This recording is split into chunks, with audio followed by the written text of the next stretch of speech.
Aaron had always taken great pride in his cycle. It wasn't the newest model, nor was it the most expensive, but it was his. The red and blue frame had taken him on countless adventures through the narrow lanes of his neighborhood. Whether it was a quick ride to the market, a shortcut home from school, or a weekend trip to the park, his cycle was his trusted companion. One hot Saturday afternoon, Aaron decided to ride to the nearby supermarket to pick up a few snacks. His mother had asked him to buy some fresh fruits and bread, and it was a simple enough task. He locked the cycle to a metal railing outside the store, just like he always did, making sure to double-check the chain lock. "I'll be right back, buddy," Aaron whispered to his cycle with a grin as he pushed open the supermarket door. The cool air inside the store was a relief from the heat outside. Aaron grabbed his basket and began to shop, picking up apples, bread, and a bag of chips.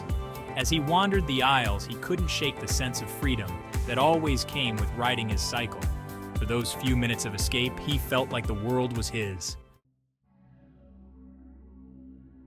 But when he returned to the front of the store, his heart skipped a beat.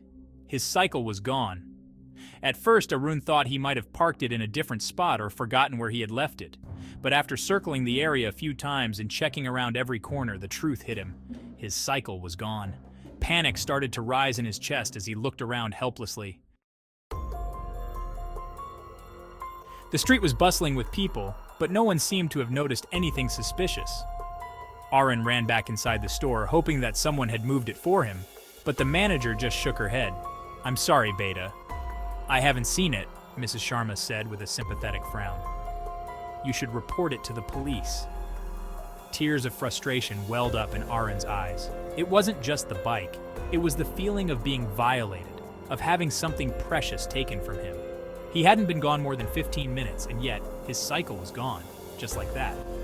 A sinking feeling settled in his stomach as he made his way down the sidewalk. He tried to retrace his steps, but his mind was a whirl of confusion and disbelief. Who would steal a child's bike in broad daylight? Was it just a random act, or had someone been watching him?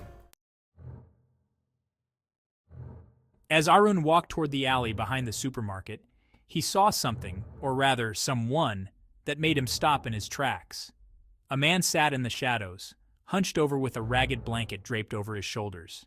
His face was partially obscured by an unkempt beard, but Aaron could make out the outline of a red and blue cycle propped against the wall beside him. The very same cycle. The air around Aaron seemed to freeze.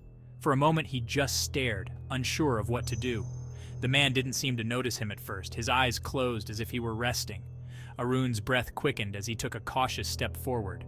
"Excuse me," Aaron called out, his voice unsteady. That's my bike." The beggar opened his eyes slowly, giving Aaron a long, confused look. He didn't speak at first, just let out a low grunt.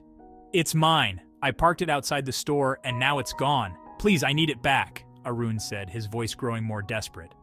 The beggar glanced down at the cycle, then back at Aaron, his expression unreadable. Slowly, he straightened up, a strange grin playing on his lips. "Found it abandoned," he muttered, as though it was his right to claim the bike. Aaron's heart pounded in his chest. "No, I left it there. You took it." The beggar seemed to consider this for a moment, then shrugged, uninterested. "Doesn't matter. It's mine now."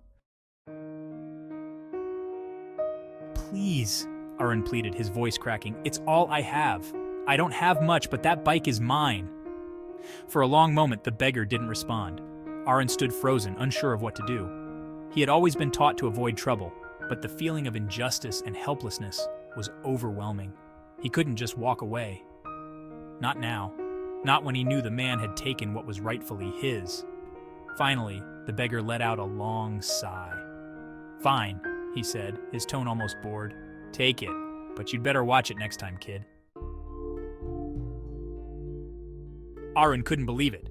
His hands were shaking as he reached for the handlebars, but the beggar had already turned away, sinking back into the shadows. The cycle felt strangely cold as Aaron gripped it, and he couldn't help but glance back at the man one last time. As he pedaled away, Aaron's mind raced. He had his bike back, but something didn't feel right. The whole encounter had been unsettling. He wondered who the beggar really was, and why he had just handed the bike over so easily. Was it out of pity, or was there something more to the story? But for now, All Aaron could think about was the cycle beneath him. He was free again, but the world had felt a little darker, a little more uncertain. To be continued. Part 2 coming soon. If you enjoyed our video, don't forget to like, share, and subscribe. Click the bell icon to stay updated with our latest videos. Your support means the world to us.